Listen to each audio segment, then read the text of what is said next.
Hey, how's it going? I'm Josh from 91 Tech, and today I want to just quickly talk about the new iPhone that's coming this March. As you may or may not know, I do a lot of smartphone, mainly iPhone related content, and a lot of that is focused on what you should buy, which is why I want to talk about the new iPhone. Rumors are calling it the iPhone 9, and supposedly it'll be here in March. Essentially, this should be a replacement to the iPhone 8 and probably iPhone 8 Plus, and will be the last iPhone you can buy with a home button. If this iPhone amounts to everything rumors have said, I actually think it'll be the iPhone to buy for most people, at least if the iPhone XR or 11 is too expensive. I still think both those phones are extremely worth it, but if you're okay with giving up that big display to save some money, the $400 iPhone is definitely going to be worth going for. So what exactly are we looking at here? Well, essentially just an updated iPhone 8. So 4.7-inch display, same Touch ID as the iPhone 8, A13 chipset, 3 gigs of RAM, 64 gigs of storage, and a better camera. We should still have a glass back and aluminum frame, although some are saying it might be frosted glass like on the iPhone 11 Pro, and that would be pretty cool, although there's a good chance it'll still be glossy like the current iPhone 8 or the iPhone XR or 11. For colors right now, they're saying space gray, red, and silver, although given that this is just essentially an iPhone 8, I'd imagine there could be a gold in there as well. Alright, so what's the catch? How do we know all this, and what is not confirmed? Well, technically all this is not confirmed. It might not be coming next month. However, we have good reason to believe it is. Ming-Chi Kuo is the most respected Apple analyst, I would say. His predictions are almost always right, and he's the one who originally said back in October of 2019 that this phone was going to happen. He might not have been the first to say it, but he was probably the most reliable. That $400 price tag almost seems too good to be true though. The iPhone 8 right now costs $450 on Apple's website. It's weird for me to imagine Apple selling a better phone for $50 less than one they're selling right now, as Apple isn't exactly known for their consumer-friendly choices. However, to be fair, the iPhone XR originally costed $750, and the next year when the iPhone 11 replaced it, it cost $700, so it's not like they've never done it before. Another question is the name of the phone. Believe it or not, it might not actually be called iPhone 9 for a couple reasons, the main being that seems like a terrible marketing decision. People are already so confused with the iPhone's naming scheme and have been since the 10. To call it the iPhone 9 when we have the 11 and the 11 Pro right now doesn't make a lot of sense. Aren't people gonna think that it's worse than the iPhone 10 even though it isn't? So I don't know about that. Maybe they'll call it the iPhone SE 2, although that doesn't seem like something Apple would call it.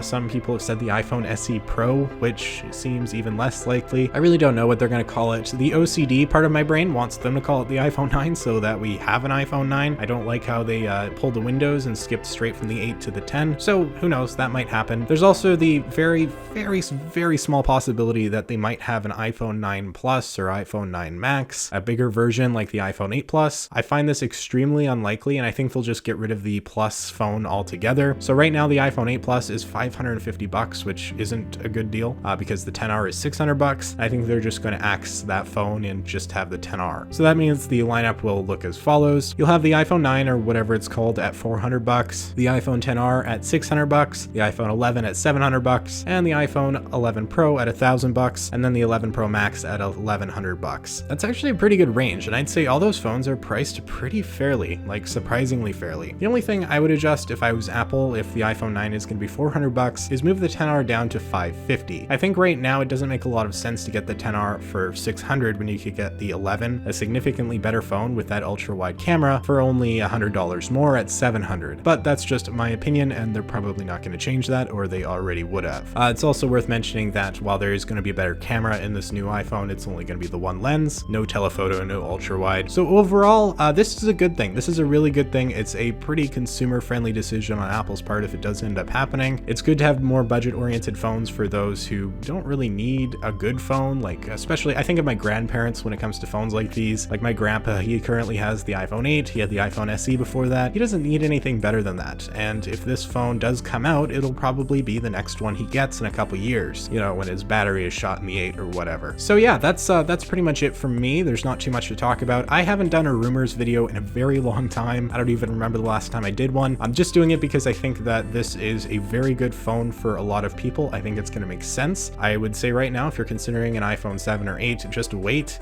for this phone to come out because it might be the one to get for you. Yeah, so hopefully this happens. If it does, I would expect the announcement sometime mid to late March. There is a possibility the coronavirus could cause some delays in manufacturing. Hopefully not. Apple has a lot of money, so I'm sure they'll be able to figure something out if they really wanted to, but that is something to note. But what do you think of the iPhone 9? Do you think it'll happen? Is it something you would consider buying? What do you think they'll actually end up calling it? Let me know in the comments down below. Thank you so much for watching. If you found this video interesting, maybe hit that like button and consider subscribing for more content similar to this. You can follow me over on Twitter and Instagram at 91_tech if you'd like to for some reason. I'm sure I'll be expressing some thoughts on the phone when or if it does come out. With that all being said, thanks again for watching. I'm Josh from 91 Tech, and I will see you all next time.